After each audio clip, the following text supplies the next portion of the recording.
Hello, everybody, and welcome to Joker's Wild Side. I am Lomo, and today we got the review of AEW's Forbidden Door 2024. Um, it was a long show, and let's just jump into it. With the pre-show, there were five matches. It was a surprise one to start.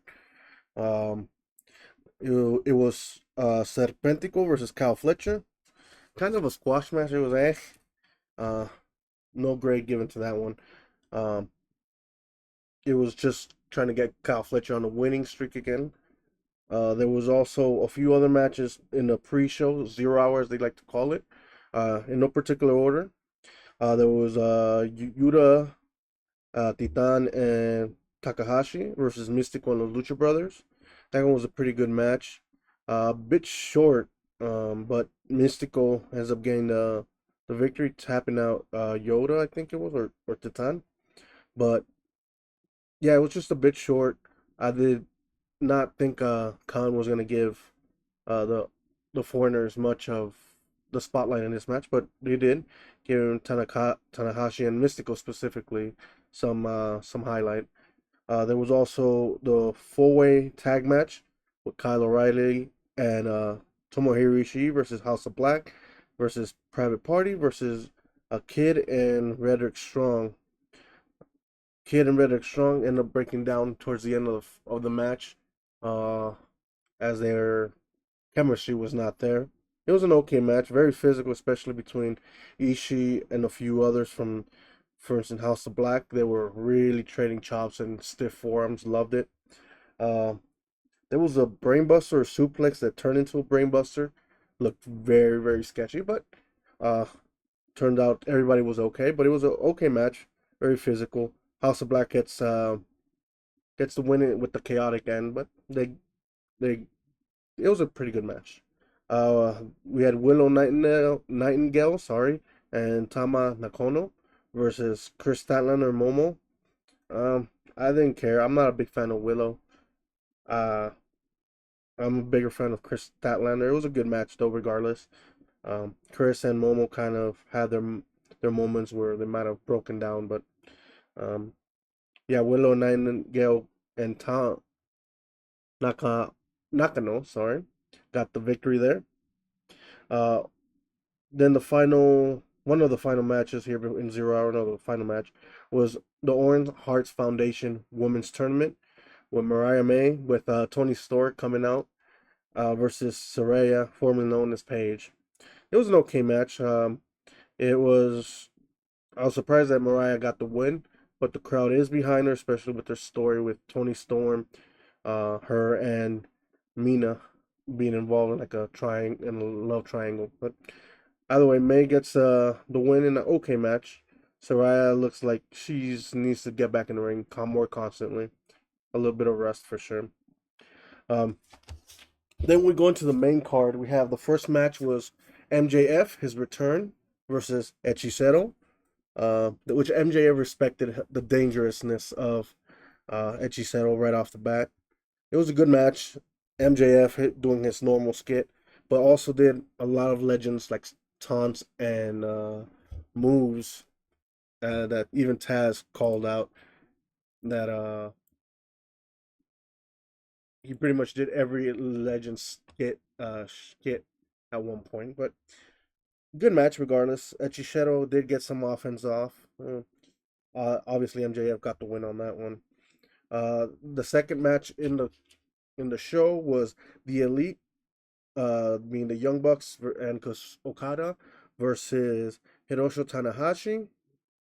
You know that rivalry with Okada, which the announcers mentioned, and the Acclaimed. The crowd did not care for the Young Bucks at all. They were chanting a lot of other stuff.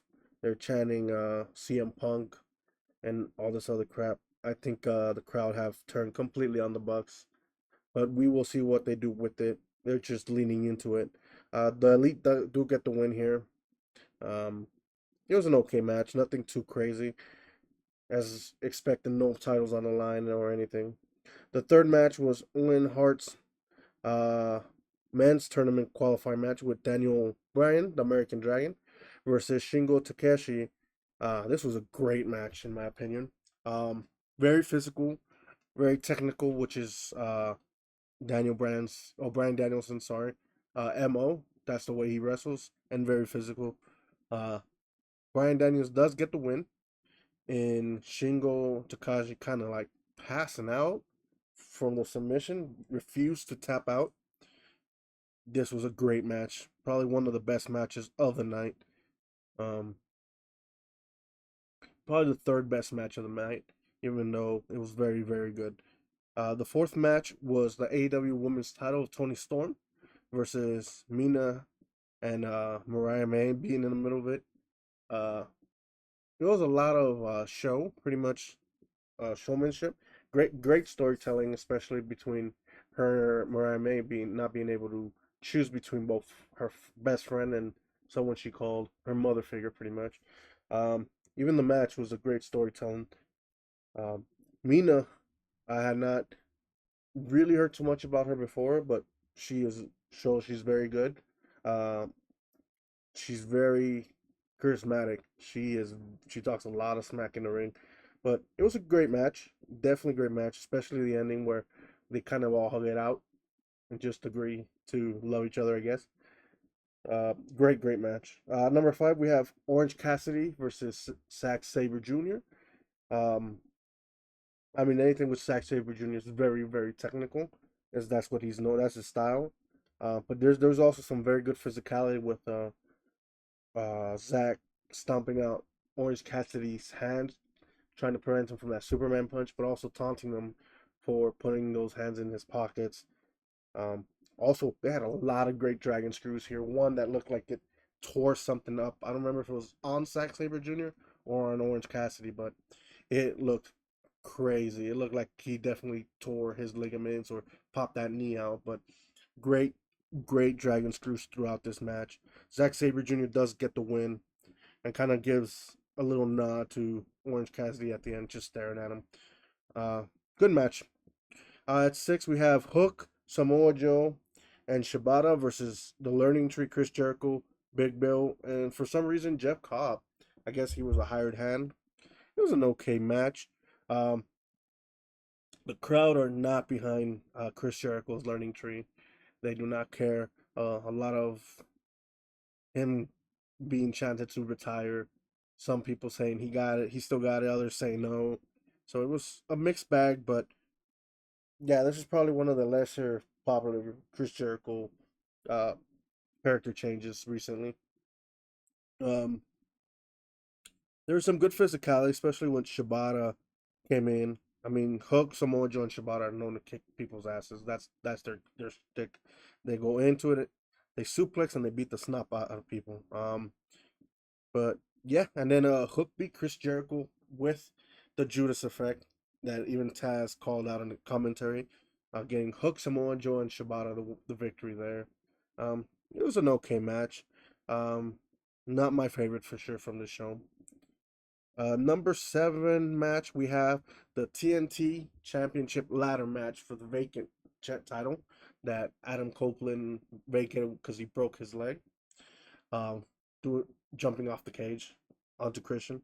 We had in this ladder match we had Mark Briscoe, Leo Rush, Dante Martin, who commentary did a great job of referring to their last ladder match of him breaking his leg somehow, but it was very brutal. You saw clearly his leg flipped the wrong way. We had Takeshita, Jack Perry, and then Fantasma from New Japan. This was a good match, very good match. I like the chaotic stuff from ladder matches. Um, it's just there's so much going on, so much could go wrong, so much could go crazy, and high flying spots. It's freaking great. Um, there was a lot of very dangerous moments that looked like people genuinely got hurt. Um, like Dante Martin, they were building up that he in his ladder match he broke his leg. Um, he does something that lands on his leg. I didn't see quite well if it was awkward or not, but he definitely sold it like he re-injured it. Um, there were some spots where Jack Perry landed awkward. Mark Briscoe, They, I mean, they all threw it out there, and what I'm hearing is possibly ended up real banged up or even injured. Um, but the crowd was very behind Takeshita, including when other of the other people involved in this match were going up for the title, and Takeshita will go up, the crowd will pop. It seems like his work in AEW is paying off as he's getting very popular. But knowing who is the EVPs in that, the scapegoat Jack Perry takes the win, sneaking up at the end to get the title and is your new TNT champion. Uh, it was a very good match though, regardless of who won. Very physical, very chaotic as these matches are. The eighth match was the title versus title. The TBS champion Mercedes Moné, uh, known as Sasha Banks in WWE, and New Japan Strong champion from uh, I think it was Peru or Chile, but wrestling in Mexico mostly. Stephanie Vaquer. This was an amazing match. There was a few little stumbles here and there between them, but even so, this match was so good. I think to me is one of the top matches of the night, which I'll go over at the end. Which ones were my favorites, which ones were not. Um, but Mercedes Monet definitely showed her what she is. You know what she showed in WWE. She is who she is. But Stephanie Valkyr definitely showed her worth. Why she's the champ. New Japan was the New Japan Strong, and her great skills. She does a few crazy spots here. One of them where she goes into the first rope, springboards out to the outside on Monet. Great spot. I was already a fan of Stephanie. This made me even much bigger fan of Stephanie for sure. But like I said, she will. She definitely showed the world that she's here to stay, and she's quite an athlete. And I won't be surprised if they'll have her win the title here soon, or more prominent roles either in Japan or maybe AEW gives her another crack. Um, like I said though, she's the former champion, as Mercedes Monet is now the TBS and the New Japan Strong champion. At the end, though, big surprise, kind of, because she's from that area, but Britt Baker returns to a huge pop. Crowd loved it. Um, when the music hit, I thought it might have been someone else who is not under contract in the company anymore, but Britt Baker returns, and it looks like she's going straight to the top. So, hey, welcome back, Britt. Love this match. Love this match. I was expecting it to be good. It definitely still blew me out of the water. Unlike this next match, the ninth match was the IWGP World Heavyweight Champion John Moxley defending his title against the person he took it from, the leader of los Ingobernables de Japón, Tetsuya Naito. Um,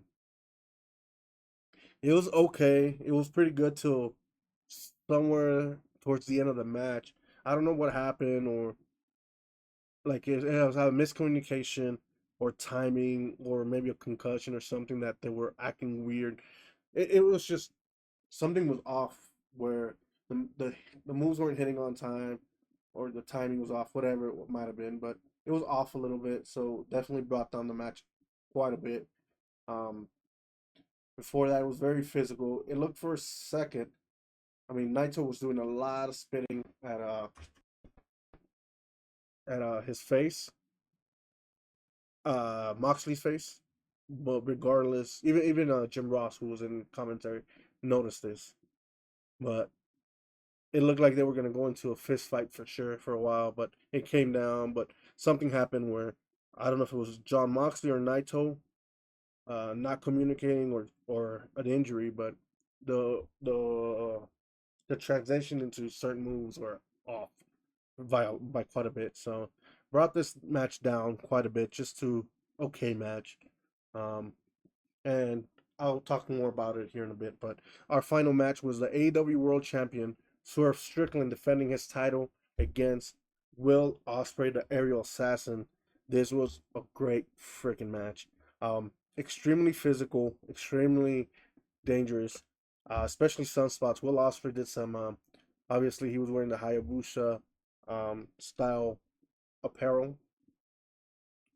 He he definitely shouted out Hayabusa with that. He did some crazy spots there. Mm, Crowd loved this. Even if they were for Swerve or for Will Ospreay, they loved it. They loved both of these guys.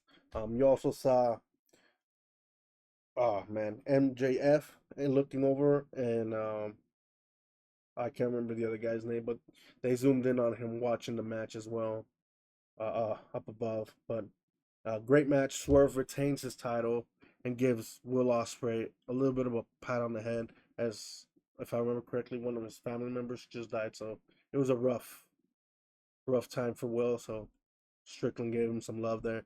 Um, but yeah, overall the show was probably a middle finger and a half. Almost a perfect show. There, like I said, there was a few matches that were bad, which I'll get into right now.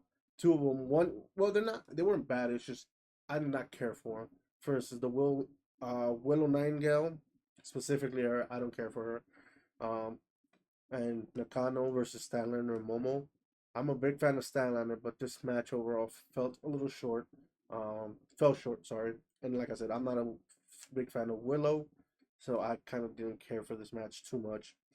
Um, the Kyle Fletcher match was obviously a squash match, um, so it's got to be down there. It was just to get him up, so that could have been done in a regular weekly show. They could have put him somewhere, something more prevalent here. And then the IWGP World Heavyweight Championship, like I said when I talked about it, it was definitely felt something was off at the end. Either they got tired of each other, whatever it might be, concussion, where they were not understanding correctly. But those were my three worst matches of the night. My three best matches. Uh, I have two. I need to pick a third one. I will say one of them will probably be the ladder match, even though it was a bit rushed in certain areas, but definitely very physical. The kind of stuff I love. Um, and the next two is I'm debating between both of these matches. At number two, I'm putting the AEW World Heavyweight Champion Swerve versus Will Ospreay. Just edged out to be the better match, in my opinion, just because I'm a big fan of both of these and they definitely exceeded expectations. Will be the Mercedes Moné versus Stephanie Valker for title versus title. I think that was the best match. And then added the little sprinkle on top with Britt Baker return. Very, very good. But yeah, like I said, this show is a middle finger and a half. Uh, Loved it. Tell us what you think. Tell me what you think was the best match or the worst part of the show in the comments below. Uh, but other than that, I've been Lobo, and this was Joker's Wild Side Review. Sorry. See you next time.